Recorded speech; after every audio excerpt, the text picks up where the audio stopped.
Bonjour chères âmes, et bienvenue sur notre canal.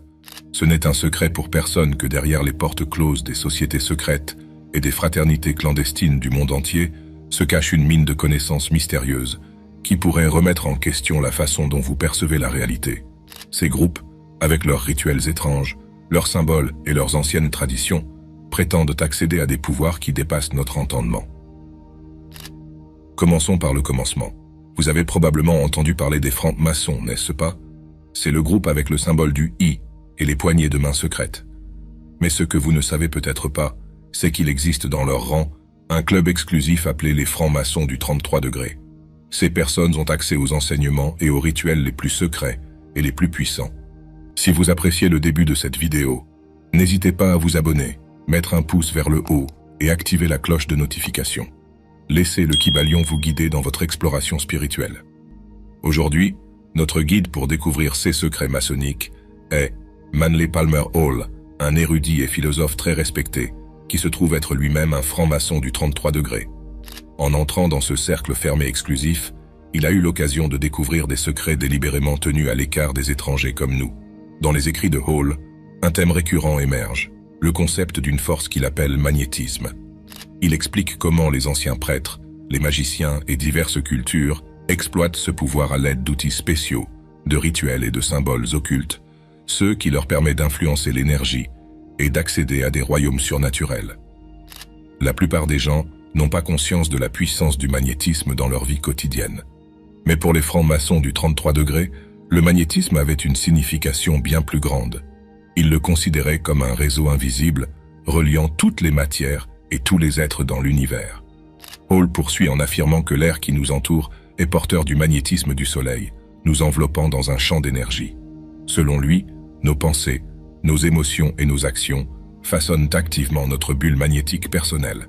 Ce raisonnement nous amène à nous demander si la manière dont nous façonnons notre monde intérieur par le biais de nos pensées, de nos croyances et de nos attitudes ne façonne pas, en fin de compte, notre réalité extérieure. Cette idée est-elle fondée? En décryptant les idées partagées par Hall, nous pouvons tirer parti de ces connaissances, qui restent cachées à la majorité, pour accéder au secret de la création de notre propre réalité.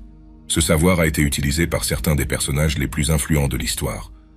L'objectif de la vidéo d'aujourd'hui est de répondre à cette question. Que savait-il que nous ne savons pas? Si vous souhaitez connaître les secrets qui vous permettront de façonner votre propre réalité et de découvrir des méthodes qui n'étaient autrefois connues que de quelques-uns, veillez à regarder la vidéo dans son intégralité afin de comprendre le concept de magnétisme de Hall. Commençons par comprendre le fonctionnement des aimants. Si vous regardez un aimant, vous verrez qu'il attire les objets vers lui. De la même manière, notre monde intérieur possède des qualités attractives qui attirent les circonstances extérieures. Cette attirance est principalement due à nos pensées et à nos sentiments. Ensemble, ils créent un type d'attention spécifique envers quelque chose. Pour la plupart des gens, l'attention peut être positive, négative ou neutre. Lorsque nous portons une attention positive ou négative à quelque chose, nous attirons davantage de choses dans notre vie. L'attraction peut donc être à la fois positive et négative, uniquement influencée par notre attention. Il est important de comprendre que l'attention ne fonctionne pas comme un aimant ordinaire. Vous pourriez penser que si vous pensez négativement à quelque chose, vous le repousserez comme les mêmes pôles d'un aimant se repoussent l'un l'autre. Mais ce n'est pas le cas. Au contraire, lorsque nous portons une attention négative à quelque chose, nous finissons par obtenir plus de ceux que nous n'aimons pas et de ceux que nous aimons. Par exemple, pensez au moment où vous avez essayé d'éviter quelque chose, mais plus vous pensiez à l'éviter, plus cela se produisait. Ou encore, pensez à des situations où vous n'aimiez pas un certain type de personne, mais où vous continuiez à attirer des individus similaires dans votre vie. Dans votre entreprise, vous détestez peut-être un problème récurrent, mais malgré vos efforts pour l'éviter, il persiste. C'est comme si un trader essayait d'éviter l'échec, mais plus il le craint, plus il se retrouve à faire de mauvaises opérations. Cela crée une boucle de rétroaction, où la pensée négative constante devient une habitude, ce qui a pour effet d'attirer d'autres circonstances négatives dans votre vie, un peu comme un aimant. C'est ainsi que fonctionne notre monde intérieur. Nous attirons plus de ceux que nous n'aimons pas, et plus de ceux que nous aimons. Ce qu'il faut bien comprendre, c'est que lorsque vous pensez inconsciemment à des choses négatives et que vous attirez des circonstances négatives, cela se produit sans que vous le choisissiez activement. C'est un choix inconscient. En revanche, Si vous voulez consciemment attirer des choses dans votre vie, vous devez utiliser l'attention positive. La difficulté réside dans l'utilisation de l'attention positive, ce que beaucoup de gens ne parviennent pas à faire parce que la société nous a conditionnés à être dans un état de peur perpétuelle. La vie ne fait pas de distinction entre l'attention positive et l'attention négative. Les deux ont le même pouvoir. Elle s'intéresse au contenu de votre attention. Si vous continuez à dire que vous détestez les factures, que vous avez peur de l'échec, que vous n'aimez pas vous mettre en avant, ou que vous redoutez d'être rejeté lors d'opportunités de vente, devinez quoi? C'est ce qui se passera. C'est une question de contenu. La clé de l'attention positive réside dans l'utilisation de votre cœur et de votre esprit. Lorsque vous utilisez votre attention, il y a une unité entre le cœur et l'esprit. Considérez ceci. Les sentiments se manifestent inconsciemment, tout comme les battements de votre cœur ou votre respiration. Ils se produisent automatiquement. Les pensées, en revanche, sont conscientes. Le sentiment est subconscient et la pensée est consciente. La magie opère lorsque nous alignons notre subconscient et notre conscient. Lorsque vous détestez quelque chose, votre esprit et votre cœur s'alignent. Lorsque vous aimez quelque chose, l'alignement se reproduit. Les enseignements transmis au travers de cette vidéo sur tiré du livre Le Kybalion. Sachez que vous pouvez l'obtenir gratuitement en cliquant sur le lien dans la description ci-dessous. Notre mission est de nous entraîner à aligner notre cœur et notre esprit afin d'attirer davantage de ceux que nous aimons dans notre vie. Absolument. Au fil des ans, la visualisation est une technique puissante qui a transformé d'innombrables vies. C'est l'un des moyens les plus efficaces de se positionner mentalement dans le scénario idéal que l'on souhaite manifester et attirer dans sa vie, agissant comme un aimant. À la base, la visualisation consiste à créer une image mentale de votre scène idéale et à ressentir véritablement les émotions qui y sont associées, comme si vous viviez ce moment parfait en ce moment même. Cette connexion émotionnelle est essentielle. Ce qui est remarquable, c'est que pratiquement toutes les personnes qui ont réussi que nous avons rencontrées, comme Elon Musk par exemple, que vous soyez d'accord avec ses méthodes ou non, ont sans aucun doute atteint un niveau de réussite extraordinaire. Le point commun entre les personnes qui réussissent est la congruence de leur cœur et de leur esprit. Elles se concentrent sur la direction qu'elles veulent prendre. Ce principe est profondément ancré dans tous les enseignements de la loi de l'attraction et de la manifestation. Il s'agit d'aligner ses pensées, ses émotions et ses intentions sur ce que l'on désire vraiment. Neville Goddard et Charles Haanel ont beaucoup parlé du pouvoir de la visualisation, en particulier dans des ouvrages comme le système de la clé maîtresse. En ce qui concerne l'art de la visualisation, il convient de dissiper un malentendu courant. Certains pensent qu'il suffit de se concentrer sur l'objectif final, mais ce n'est pas tout à fait vrai. Il existe un système simple qui a permis à des personnes de créer, étape par étape, la vie de rêve qu'elles souhaitaient. Il est essentiel de comprendre qu'il existe deux types de visualisation, la visualisation d'un objectif et la visualisation d'un processus. Il est essentiel de comprendre cette distinction pour réussir la visualisation.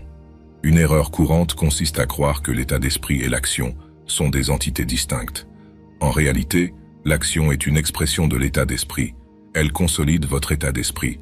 Par exemple, si vous vous sentez confiant et que vous agissez avec confiance, vous renforcez essentiellement l'état d'esprit de confiance.